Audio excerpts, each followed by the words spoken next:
Ang mga programa po ng bawat dito sa Team Albayalde.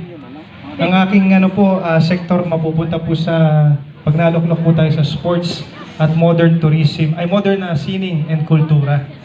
Ayan, nakikita nyo ba ako? Mga nasa likod.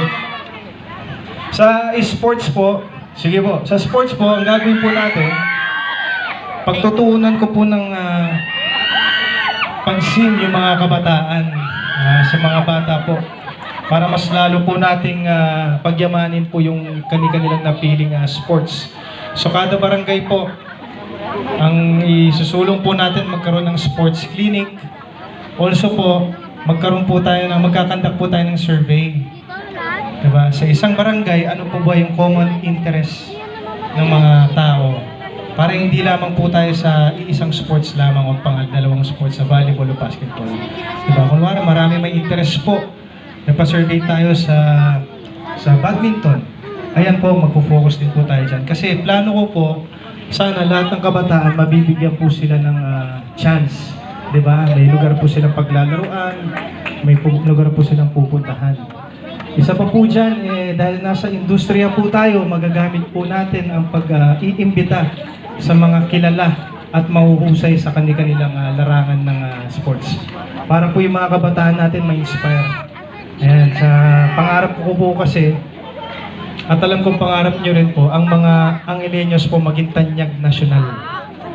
Hindi lang po tayo pang Pilipinas, kundi pang buong mundo pa po, yung level ng galing ng mga Angeleños. Kasi po, sa totoo po, growing up here in Angeles, naging atleta po ako ng Don Bosco. Nakita ko po marami po talagang magagaling na atleta dito sa Pampanga. At napapansin ko po rin po yung opportunity gap. Diba? Dahil hindi po nabibigyan ng chance yung iba, dahil kulang po tayo sa mga facilities, kulang din po tayo sa pag-asikaso ng ano po ba yung importante sa kada barangay, di ba? Kasi minsan puro basketball lang, okay na po tayo dyan Ngayon lumalaki yung basketball, ngayon humahabol po yung soccer. Gusto ko po sana, kasama ang Team Albayalde, na gusto po rin ng ating mayor, ma-accommodate po lahat ng sports. Diba? And in the long run po, magkaroon po tayo ng sarili nating, ano yung sinasabi ni Jen kasi? Sarili nating sports complex. Diba? In the long run po, dahil ang Angeles City po ay highly urbanized city, wala pa po tayong sports complex. Ayan. So, sa aking pangalawa po at pangatlo, yun po ang modern sining at kultura. Magtatatag po tayo ng ordinansa para mabigyan po natin ng oportunidad, suporta yung mga talento dito sa Angeles City. Ibig po pong sabihin, magpapa-workshop po tayo at seminar na quality. Manila quality. Bakit po? Sa aking nakita po sa Angeles, marami pong mga aspiring na mga actors dito, models, singers, dancers, directors, ng mga estudyante po. Minsan na po akong nag-judge ng isang school sa directing at napansin po, mahuhusay po talaga sila. Kaya po nilang sabayan yung antas ng, sabihin na natin na kayang-kaya po, may potential po talaga sila na masabayan yung GMA. May ABS-CBN, yung mga national na pinapanood natin. Diba? So, ibig ko po sabihin, dahil nung 12 anyos po ako, self-experience ko po, bumabiyahe po ako ng Maynila. From 12 years old hanggang 16 years old, pagdating ng Sabado-Linggo, nabiyahe po ako. Bakit? Nag-aaral po ako ng singing, dancing, and acting doon.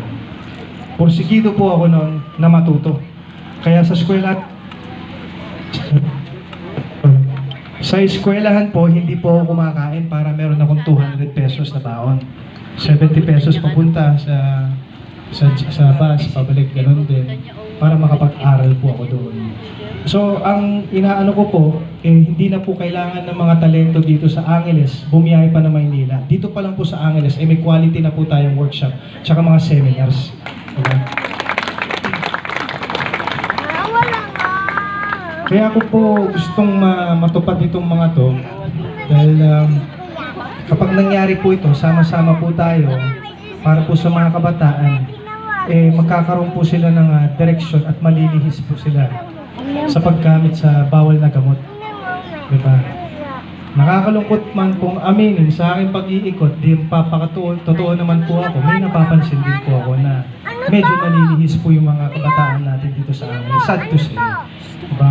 Pero, ayun po, isa po to sa mga ways po natin, kasama ang Team Albayalde, maging active at maging masaya po ang Angeles City when it comes to sports. Maging leading city tayo when it comes to wellness.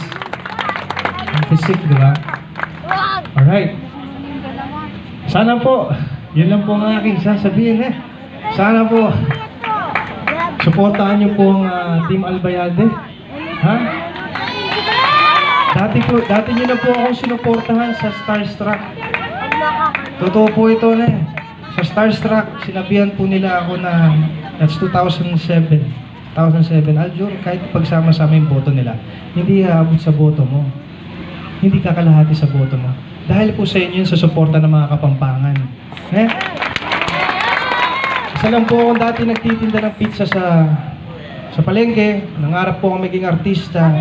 Nakipagpursige po ako sa Angeles. Nakamit ko po yung pangarap ko dahil sa tulong ninyo. Kaya naniniwala po ako na wala po talagang imposible. Wala rin pong imposible para sa ikabubuti sa makabuluhang pagbabago po para sa Angeles. Tumatayo po ako dito sa harapan ninyo, produkto po ako nun dahil sa suporta po ng mga tao. Kahit ano na po nangyari sa akin sa industriya. Nakasasigaw Opo, diba? Na-istorya ko po, kasi parte po ng buhay, nagkamali po talaga ako. Diba? Diba? Opo, pero ang importante natututo po. Diba? Kaya ang kasabihan ko nga po, ever since nung bata pa lang po ako, King Alab po ng puso. Pag lumalagab ang puso, wala po talagang imposible. Sana po suportahan niyo po ang Team Albayalde para sa ating pagbabago.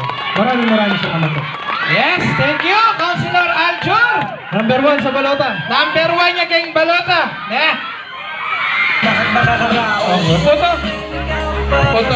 Puto ang pagkakamali. Titili kayo, wala kayong bakas kasalanan,